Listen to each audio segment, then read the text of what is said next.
So now we'll look at some applications of vectors. First of all, how lines intersect.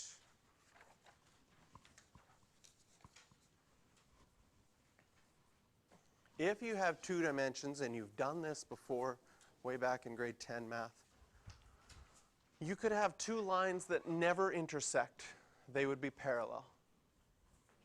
You could have 2 lines that intersect at one point. Those are called concurrent lines.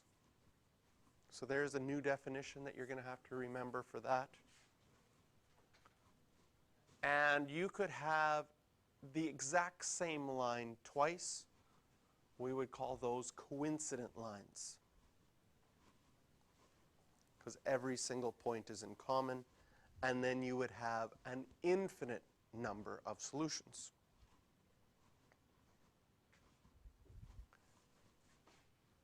Now moving to 3 dimensions, okay? They have all those situations that you have above. You could have the exact same line with an infinite amount of solutions.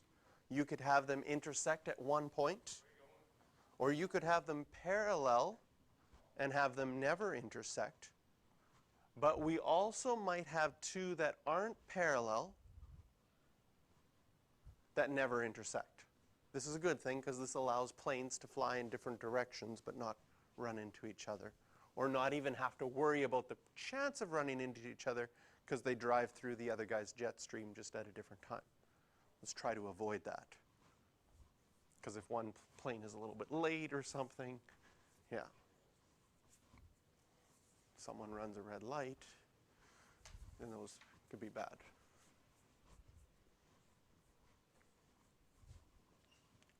So we can see that 2 airplanes flying in different directions, they never cross, but they're not parallel.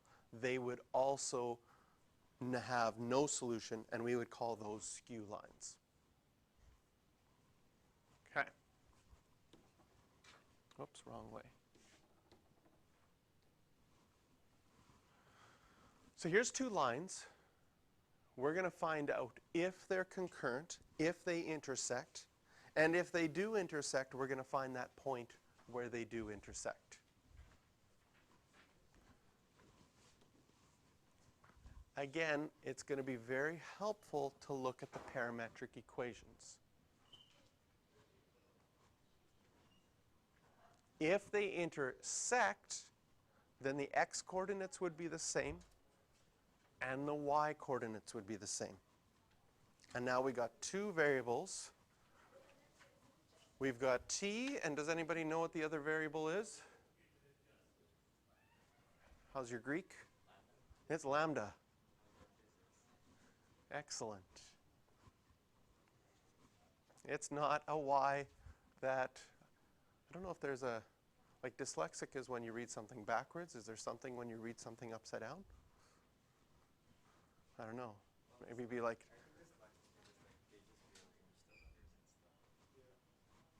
yeah, so flipping something over top, you know, yeah.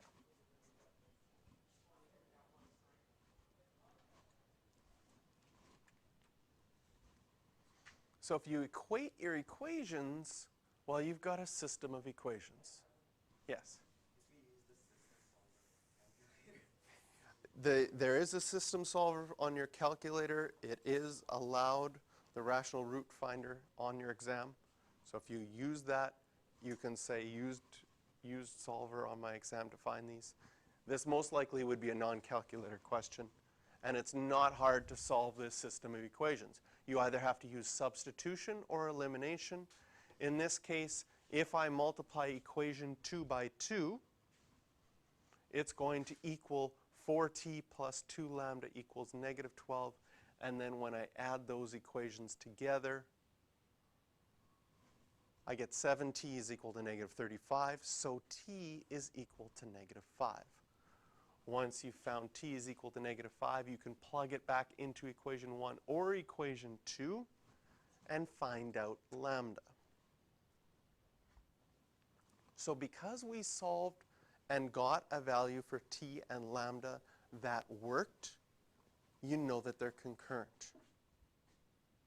If you were unable to solve for t or lambda, if you got an equation that makes no sense whatsoever, like 3 is equal to 2 in the end, if that is what would happen, then you would know that they're parallel. If you got an equation in the end that always is true, you solve for it and you got 10 equals 10. And you're like, but what's lambda? What's t? Well, if everything cancels out and you get an equation that's always true, that means the two lines were identical to begin with. So these ones are concurrent.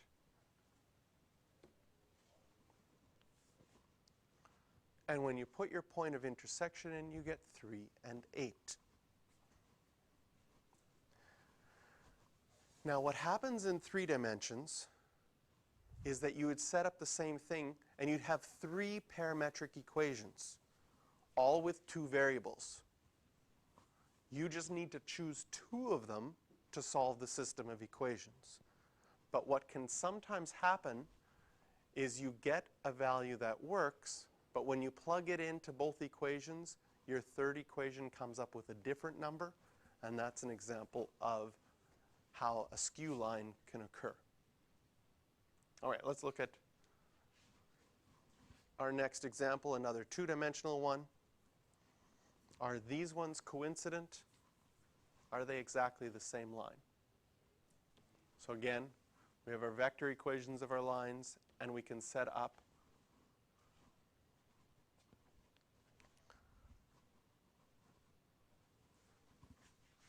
our parametric equations, or you might be able to just notice right away, if you're looking at your direction vectors, that they're parallel. Because the one direction vector is 2, -1. The other direction vector is -6, 3.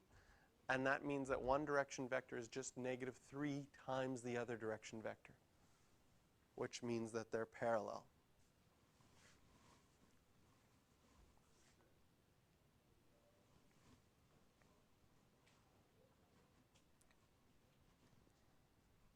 So that would be the easiest way to notice that these ones are parallel.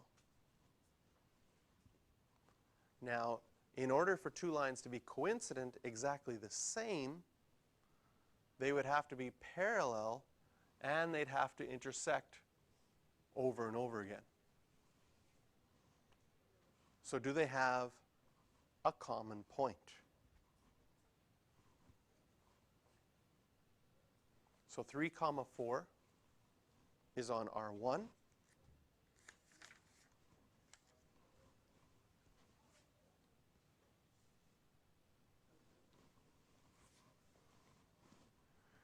If you go to 3, 4 on your second line, you have to find out what value of t would make that work.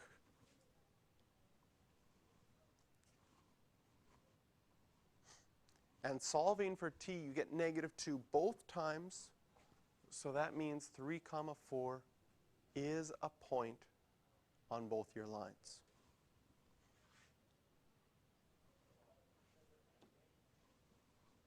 And so since the lines are parallel and they share a common point, you know that they're coincident.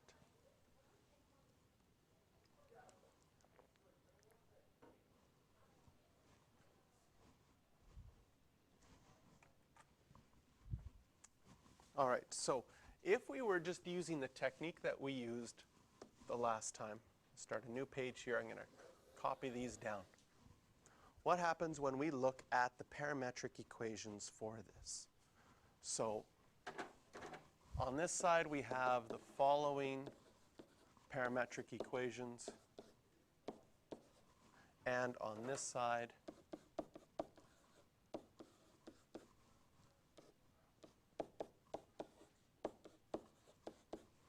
we have that equation. So last time we equated our x coordinates. We said, let's assume there is a point that equals each other. And so 3 plus 2s is equal to 9 minus 6t, and 4 minus s is equal to 10 plus 3t. And this is my equation 1 and my equation 2, and I have a system of equations. Things are pretty lined up right now. I've got my s's in one column, my t's in my other column. I could rearrange this like I did last time to have my s's and t's on one side and combine my numbers to like terms. But what I'm going to do right now is I'm going to decide I want to cancel one of my variables with elimination. I'm going to cancel my s's. So can you see that if I multiply equation 2 by 2, that my s's will have the same coefficient. So now I'm going to rewrite equation 1 and equation 2. 3 plus 2s equals negative 9 minus 6t. And I'm going to multiply it by 2. Now, this is where you're going to make your mental math errors. You're going to forget to multiply something by 2. So take your time when you're doing this part of your equations to make sure, and I even double check at this time, because I know that I've taught this for many years, and this is where people make mistakes. I know when I did it myself and I made mistakes and I went back, that's where I made my mistake. So check that you've done your simple math right. Now we're going to add things together. You get 11 plus 0 equals 11 plus 0. So 11 is equal to 11. And you feel like, whoa, I'm stuck. Okay, so if you were using this technique to try and find out where they intersect by trying to solve for s and t, and all of a sudden all your s's and all your t's go away, and you get a statement like this, which is always true, this means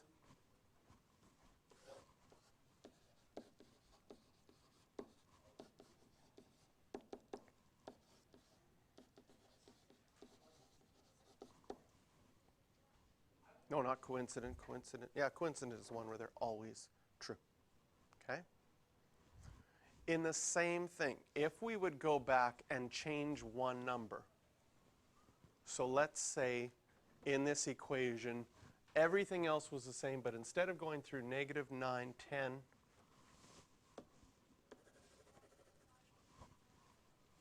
I went through 3, 10 instead.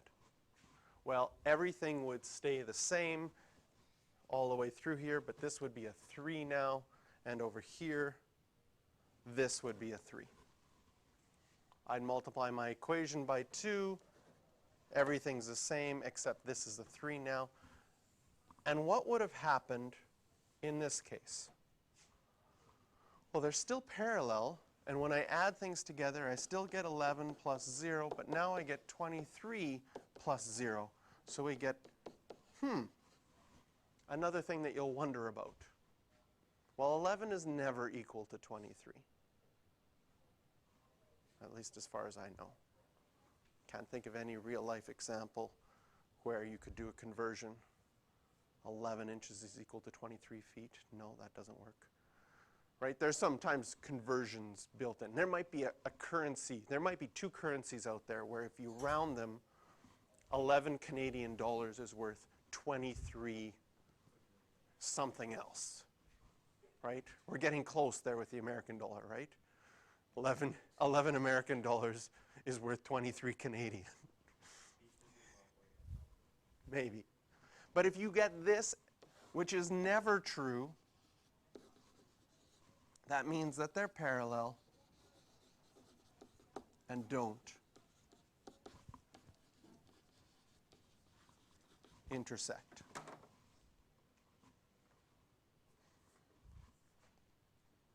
So we have one more example and we finish this section. Going to go through it rather quickly. You might have to watch part of it on the video afterwards. Now we've got 3-dimensional. We're going to find out if they're concurrent or not, or if they're parallel, or if they're coincident and exactly the same, or perhaps they're skew. So we set up our equations. So first of all, you've already got it changed as s in yours, right? Okay. So there's our 3 parametric equations.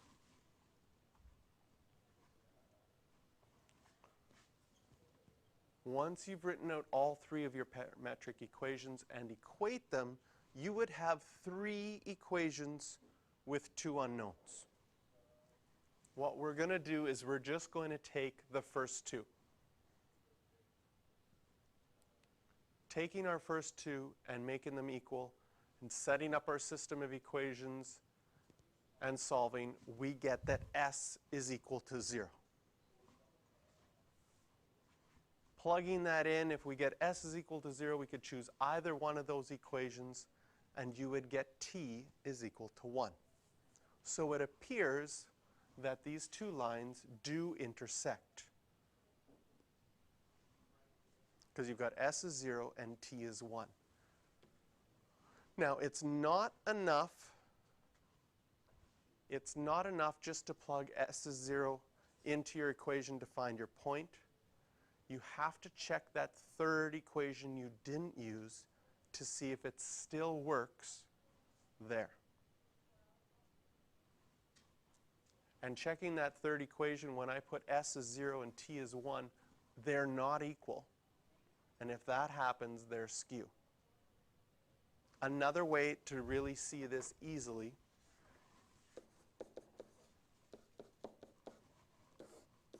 is find out what point you get in both lines when you plug in 0 and when you plug t is 1. So in our first line, when I plug in 0 for s, I'm going to get 3, 0, negative 1. And when I plug in 1 for t, I'm going to get 3, 0, 1. So our value for s and t, because we used our first two parametric equations, made sure that our first two were the same. But unfortunately, when we plugged that s and that t into that last value, we got another point. So what this showed was, if it were possible that they intersected, that would be the 2 points. But since that last value didn't work, that makes these lines skew.